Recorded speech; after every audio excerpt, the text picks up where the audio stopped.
नमस्कार दोस्तों, legal book cab bye सौम्य में आपका हार्दिक स्वागत करती हूँ। मैं एक बार फिर आपके सामने आई हूँ और इस बार आई हूँ नेक्स्ट वीडियो में इस वीडियो में लेके chapter second of punishments of BNS 2023 यानी भारतीय न्याय संहिता 2023 जो हमारा एक्ट बना है, लॉ बना है, उसका सेक्शन 4 जो कि पनिशमेंट के आधार पे है, चैप्टर सेकंड। चलिए स्टार्ट करते हैं बिना देरी के। सेक्शन 4 क्या कह रहा है? The punishment to which offenders are liable. जो पनिशमेंट्स हैं वो ऑफेंडर जिस पनिशमेंट का लायबल होगा under the provisions of this Sanhita are death. 6 punishment दी गई हैं। पहला है डेथ, दूसरा है इम्प्रिजनमेंट फॉर लाइफ, सी है, थर्ड है imprisonment which is of two descriptions, namely rigorous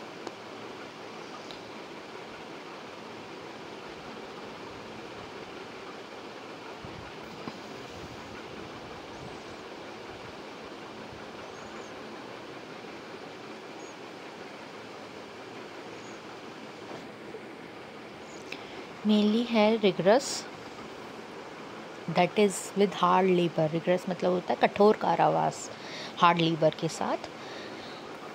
second है सिंपल,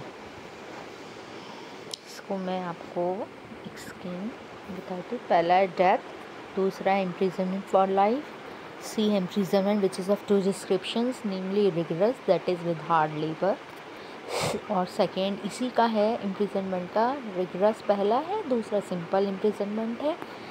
चौथा है, fourth one is forfeiture of property को फोरफीट करना, छीन लेना, मतलब कैप्चर कर लेना, सीज कर लेना, और फाइन है, और लास्ट में है कम्युनिटी सर्विस।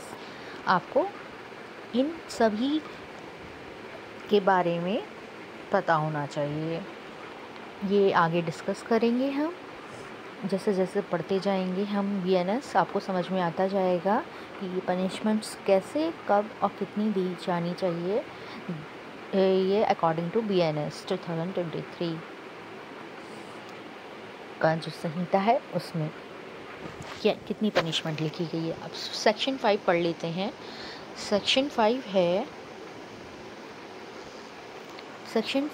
5 है द अप्रोप्रिएट गवर्नमेंट। ये जो है अप्रोप्रिएट गवर्नमेंट का मतलब क्या हुआ? जो कि गवर्नमेंट सेंट्रल लेवल पे है तो सेंट्रल गवर्नमेंट, और स्टेट गवर्नमेंट पे है तो स्टेट गवर्नमेंट। तो स्टेट द अप्रोप्रिएट गवर्नमेंट में without the consent of offender मतलब होता है अपराधी, जिसने अपराध किया है, गलती की है, इलीगल एक्ट किया है, ऑफेंडर कहलाता है। ऑफेंडर जो के कंसेंट मतलब हामी के बिना, उसकी रजामंदी के बिना कम्यूट कर सकते हैं कोई भी punishment under this Sanhita to any punishment under this Sanhita to any other punishment के तौर पे उसे कन्वर्ट किया जा सकता है in accordance with section 474 of the Bharatiya Nagarik सुरक्षा संहिता BNSS, जो कि हम आगे पढ़ेंगे। तो तब देखते रहिएगा, हमारा ये फॉलो करते रहिएगा पेज, इंस्टा पेज और यूट्यूब चैनल को लाइक करते रहिएगा, फेसबुक पेज को भी, legal book cab by Saumya का। तो आपको पता चलता रहेगा, क्योंकि मैं इसके बाद भारतीय नागरिक सुरक्षा संहिता ही स्टार्ट करूँगी। अब है एक्सप्लेनेशन, इसमें है कि मतलब इसमें तो ये appropriate government without the consent of the offender, consent के बिना ऑफेंडर के कम्यूट कर सकते हैं। कम्यूट मतलब कम ज़्यादा कुछ भी मॉडिफिकेशन कर सकते हैं पनिशमेंट में अंडर दिस संहिता, किसी भी पनिशमेंट के तौर पे to any other punishment in accordance with section 474 of the Bharatiya Nagarik सुरक्षा संहिता 2023।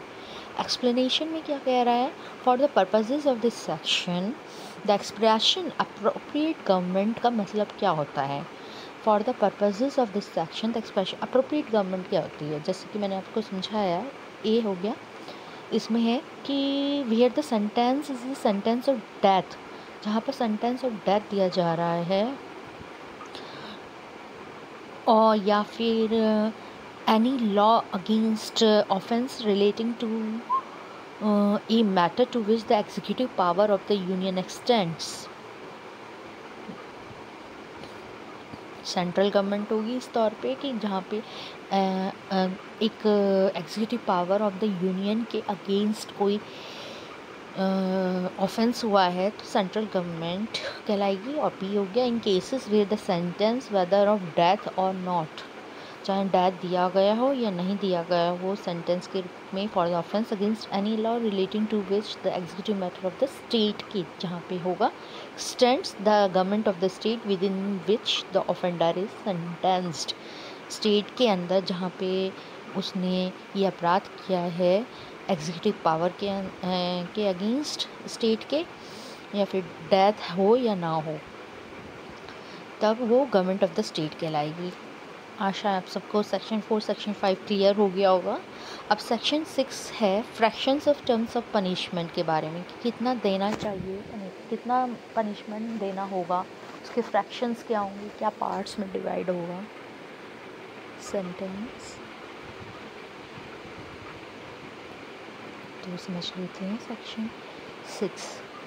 In calculating fractions of terms of punishment, imprisonment for life, imprisonment for life का मतलब हो गया आजीवन कारावास, shall be reckoned, उसको कम किया जाए, इसके अकॉर्डिंग समझा जाएगा कि imprisonment for 20 years 20 years के अकॉर्डिंग समझा जाएगा, right? Imprisonment for life means imprisonment for 20 years unless otherwise provided,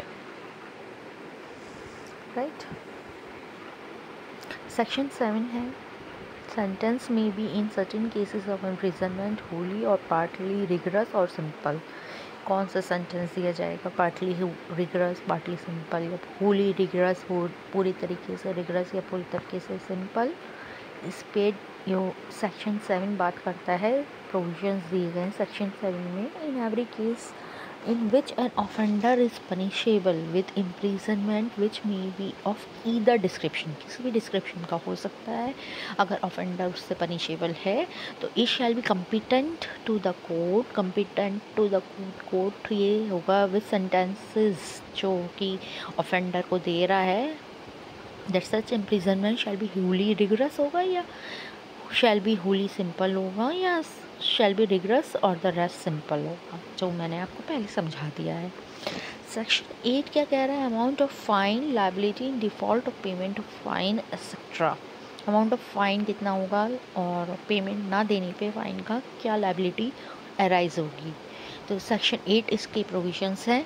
way know some is expressed, जहाँ पे सम नहीं दिया गया है कि टू विच ये फाइन में एक्सटेंड, फाइन कितना दिया जाना चाहिए, तो अनलिमिटेड हो सकता है बट नॉट एक्सेसिव, याद रखिएगा इसे।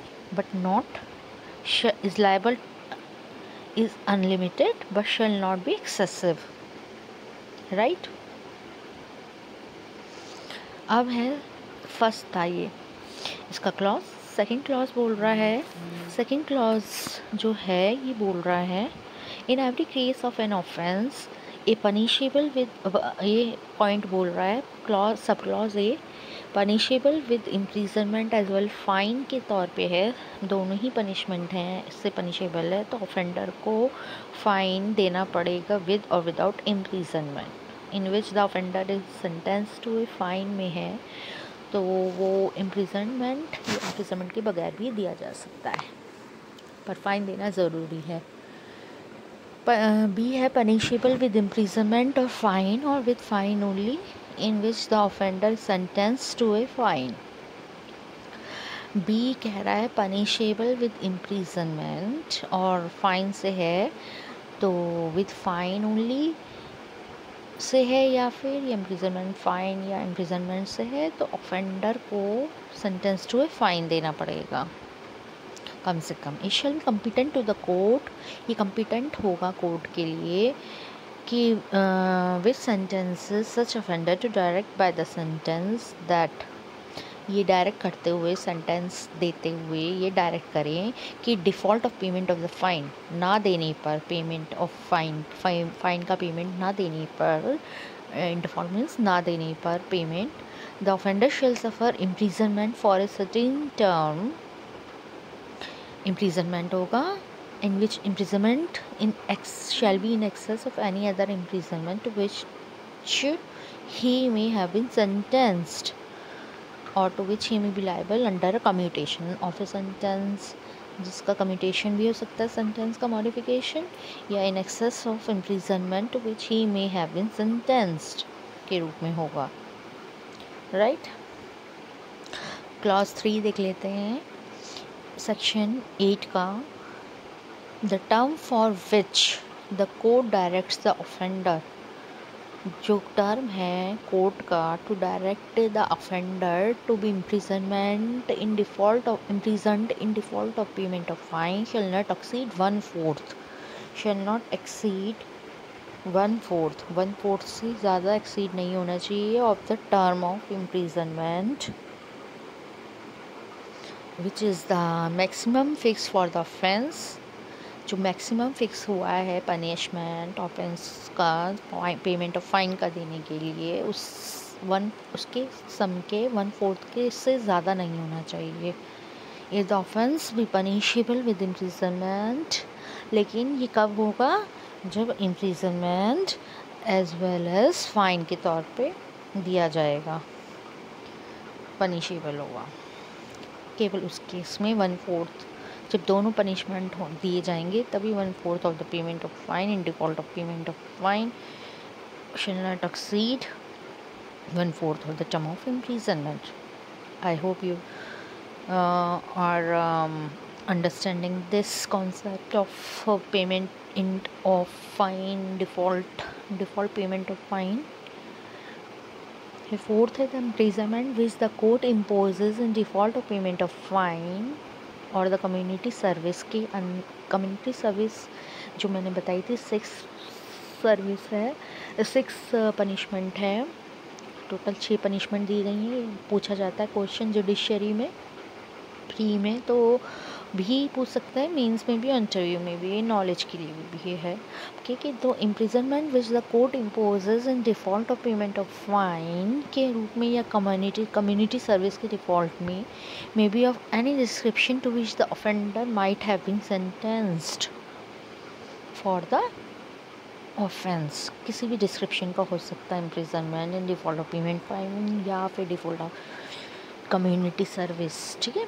फिफ्थ है if the offence is punishable with fine, if the offence is punishable with fine या कम्युनिटी सर्विस पे से है तो जो इम्प्रिजनमेंट है कोर्ट लगाता है imposes in default of payment of fine or in default of payment of community service shall be simple होगा, सिंपल इम्प्रिजनमेंट दिया जाएगा इस केस में।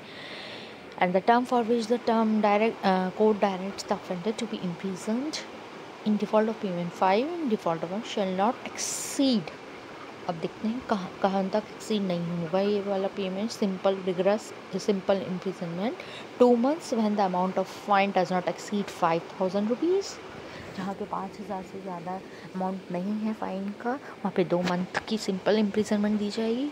फिर 4 months की जहाँ पे अमाउंट ऑफ फाइन 10,000 रुपीज़ नहीं है, से ज़्यादा नहीं है, और सिंपल इम्प्रिजनमेंट 1 year दिया जाएगा इन एनी अदर केस में। 6 है the imprisonment which is imposed in default of payment of fine shall be terminate whenever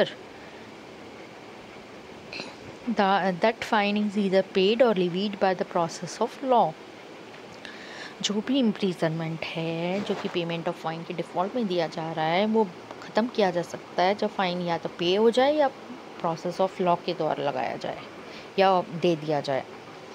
B है 6 का सेक्शन 6 क्लॉज का if before the expiration of the term of imprisonment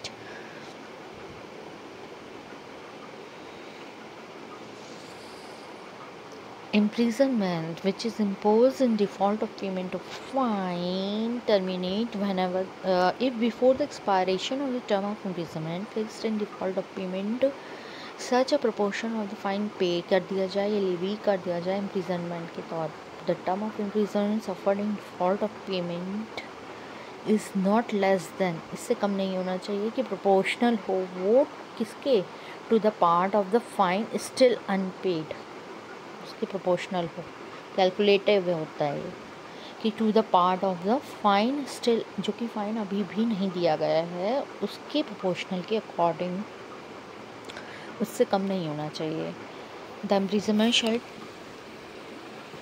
terminate if, अगर before the expiration of the term of fixed in default of shall be paid कर दिया जाए, the imprisonment shall terminate किया जाएगा, इस case में कर सकते हैं। लस्ट्रेशन, जैसे कि एक, इससे समझ जाइएगा आप अच्छे से, और ए को सेंटेंस किया गया है 1000 रुपीज़ के फाइन से और 4 मंथ्स एंड 4 मंथ्स इम्प्रिजनमेंट दिया गया है in default of payment, in default of payment.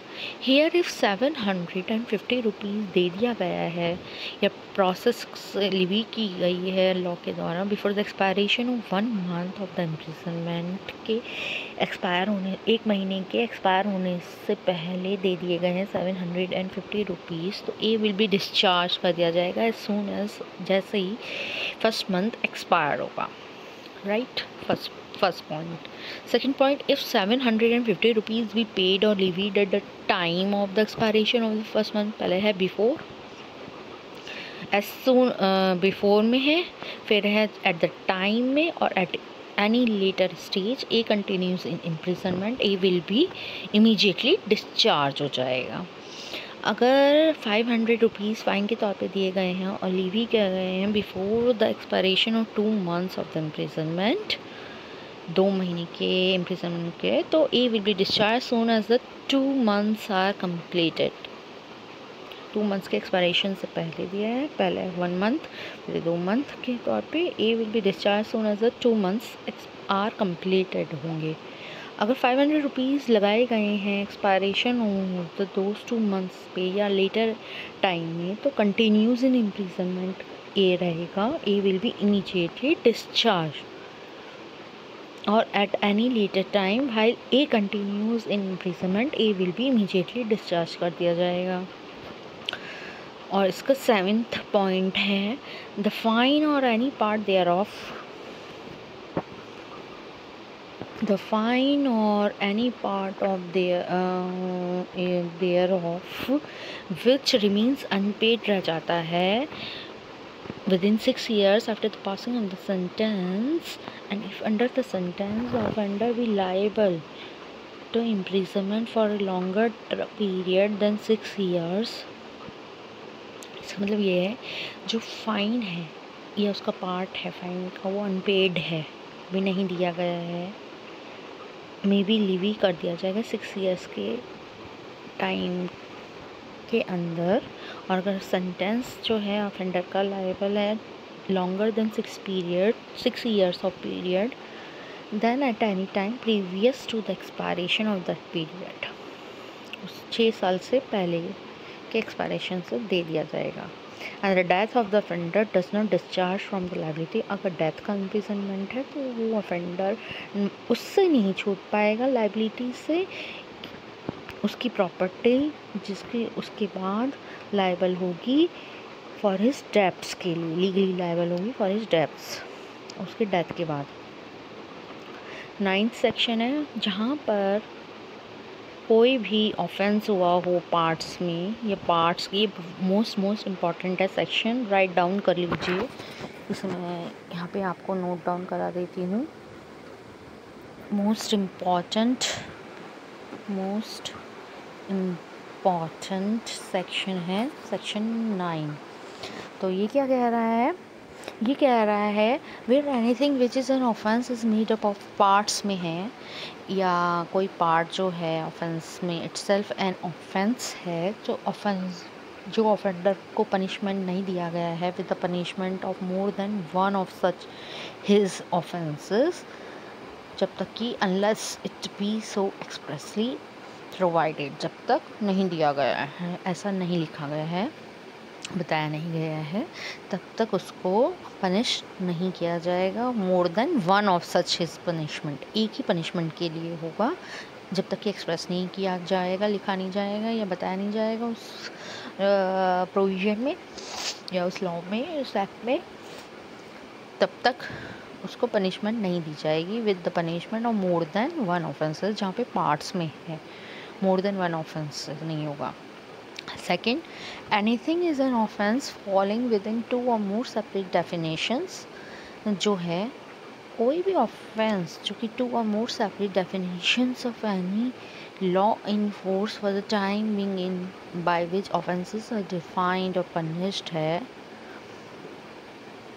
जहाँ पर anything is an offence falling within 2 or more separate definitions of law के केस में, ऑफेंसेस के केस में आ रहा है, ऑफेंस पड़ रहा है, for the time being by which offences are defined or punished है, ये हो गया। B several acts of which one or more than one would be by itself or themselves constitute an offence, more than one offence होगा और parts में होगा तो वो मोर देन वन ऑफेंस से नहीं होगा।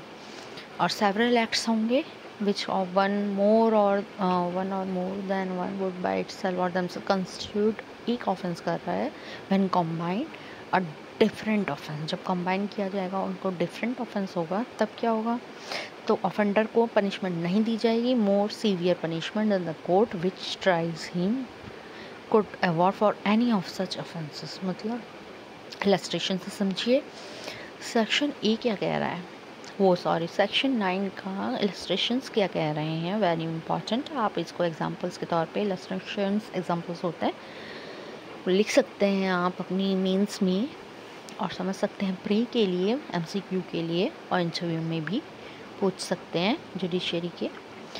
और नॉलेज की भी बता दूँ, इलस्ट्रेशंस जो है सेक्शन 9 का इलस्ट्रेशन ए कह रहा है कि ए ने जेड को 50 स्ट्रोक्स दिए विद ए स्टिक, मतलब मारा है बार बार 50 बार। Here A may have committed the offence of voluntary causing hurt, कर रहा है उसे जेड को बाय द होल बीटिंग, मारने पे पूरे तरीके से देखें तो वॉलेंटरी कॉजिंग हर्ट का ऑफेंस बनता है। ईच ब्लोज का अगर देखें, होल बीटिंग बना रहा है ईच ब्लोज, लेकिन लायबल होगा अगर हम एवरी ब्लो के लिए लायबल करते हैं ए को, तो वो 50 ईयर्स का इम्प्रिजनमेंट हो जाता है for each blow, but he is liable only to one punishment for the whole beating के लिए होगा। राइट, आई थिंक आपको समझ में आ रहा होगा।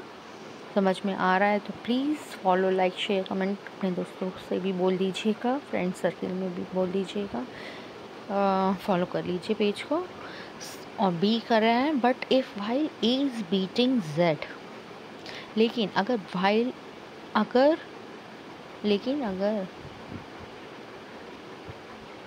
ए जो है बीट कर रहा है जेड को, वाई इंटरफियर कर रहा है एंड इंटेंशनली स्ट्राइक कर रहा है वाई को, here as the blow given to Y is no part of the act है, where by A voluntarily causes hurt to Z कर रहा है, is liable to one punishment के लिए होगा for voluntary cause to hurt to Z and to another for the blow given to Y, क्योंकि यहाँ पे दो ऑफेंसेस हो गए when combined with one offence, combined constitute different offence वाला केस आ गया। सेक्शन 10 क्या कह रहा है, punishment of person guilty of one of several offences, ये भी मोस्ट इम्पॉर्टेंट है फॉर आपके एग्जाम्स के लिए।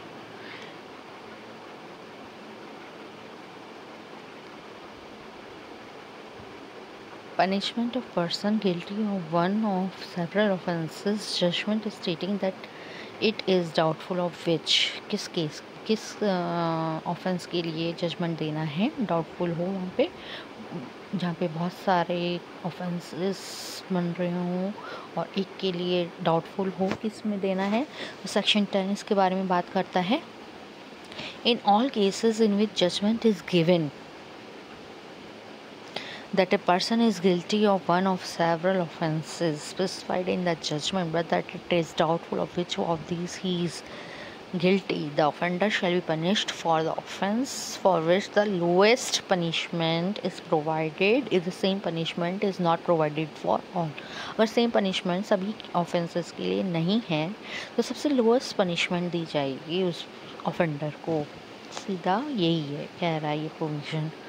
और बहुत सारे ऑफेंसेस अगर में डाउटफुल हैं किए गए हैं और डाउटफुल है कोर्ट, तो ये केस होगा, इसमें ये बात होगी कि ऑफेंडर को लोएस्ट पनिशमेंट दी जाएगी। सेक्शन 11 सॉलिटरी कन्फाइनमेंट के बारे में बात करता है। ये भी मोस्ट इम्पॉर्टेंट है आपका, ये आपसे पूछ लिया जाता है और जो आपको पता होना चाहिए, इम्पॉर्टेंट है। Whenever any person is convicted of an offence में अपराधी ही करार दिया गया है for which under this Sanhita the court has power to sentence into rigorous imprisonment. कैसी इम्प्रिजनमेंट चाहिए होगी? Rigorous imprisonment. तो कोर्ट को सेंटेंस किया जाएगा, सेंटेंस करेगा court. The offender shall be that the offender shall be kept in solitary confinement, एकांत कारावास में पुरानी पोर्शन के या पोर्शंस के लिए इम्प्रिजनमेंट के जिसको दिया गया है नॉट एक्सीडिंग 3 months, 3 महीने से ज़्यादा एकांत कारावास में लिया जा सकता इन द होल में अकॉर्डिंग टू द सर्कल में स्केल में। बताती हूँ ABC में।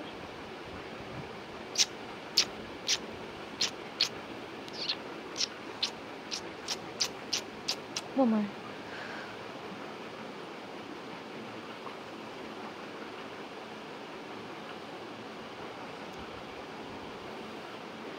a time not exceeding 1 month, if the term of offence shall not exceed 6 months, a time not exceeding 2 months, अगर इम्प्रिजनमेंट 6 months से ज़्यादा 1 year से कम है। एक सी पॉइंट है, time not exceeding 3 months if the offender is 3 months से ज़्यादा नहीं है अगर term of imprisonment shall exceed 1 year कर रहा है। ठीक है। सेक्शन 12 क्या कह रहा है कि in executing sentence of solitary confinement such confinement in no case exceed 14 days at a time. एक साथ कितना दे सकते हैं हम? 14 days से ज़्यादा नहीं, with intervals between the periods of solitary confinement of not less duration than such periods, and when the imprisonment of order shall exceed 3 months, the solitary shall not exceed 7 days। जहाँ पे 3 महीने से ज़्यादा है solitary confinement दिया गया है, तो solitary confinement को 7 days से ज़्यादा 1 month में नहीं दिया जाएगा। of the whole imprisonment awarded with intervals between the periods of solitary confinement of not less duration than such periods। Section 13 जहाँ पर कन्विक्ट किया गया है बाय कोर्ट, इंडिया के कोर्ट ने, और जो ऑफेंस किसी केस में ऑफेंस है पनिशेबल अंडर चैप्टर 10 और चैप्टर 14 में संहिता में, तो जो इम्प्रिजनमेंट है इधर description for a term of 3 years से ज़्यादा या 3 years तक होनी चाहिए शैल बी होगी। तो shall be guilty of any offence punishable under either of those chapters. अगर गिल्टी है इन दोनों चैप्टर्स के संहिता के, चैप्टर 10 और chapter 14, with like imprisonment for the like term, उसी के केस में उसी के जैसा इम्प्रिजनमेंट उसी के जितना टर्म के दिया जाएगा, टर्म में दिया जाएगा। Shall be subject for every subsequent offence to imprisonment for life.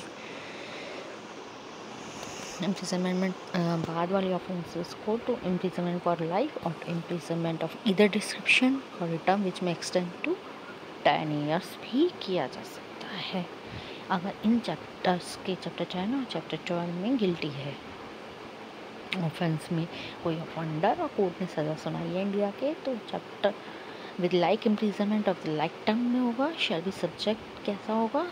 With subsequent offence to imprisonment for life या ईदर डिस्क्रिप्शन विच में extend to 10 years। I hope आपको ये समझ में आ गया होगा। Chapter 2 of punishment section 4 to 13। थे, ये भी नोट कर लीजिएगा, क्योंकि नोट करते जाइएगा कि सेक्शन 4 से लेके 13 तक आपको चैप्टर 2 पनिशमेंट्स के बारे में बताया गया है। देखते रहिए लीगल वोकैबुलरी सॉन्ग। आशा करती हूँ आप सबको पसंद आएगा ये वीडियो। नेक्स्ट वीडियो में मिलते हैं हम चैप्टर 3 के जनरल एक्सेप्शंस में, जो कि सेक्शन 14 से स्टार्ट है। इस वीडियो में इतना ही, मिलते हैं नेक्स्ट वीडियो में। धन्यवाद, थैंक यू, नमस्कार।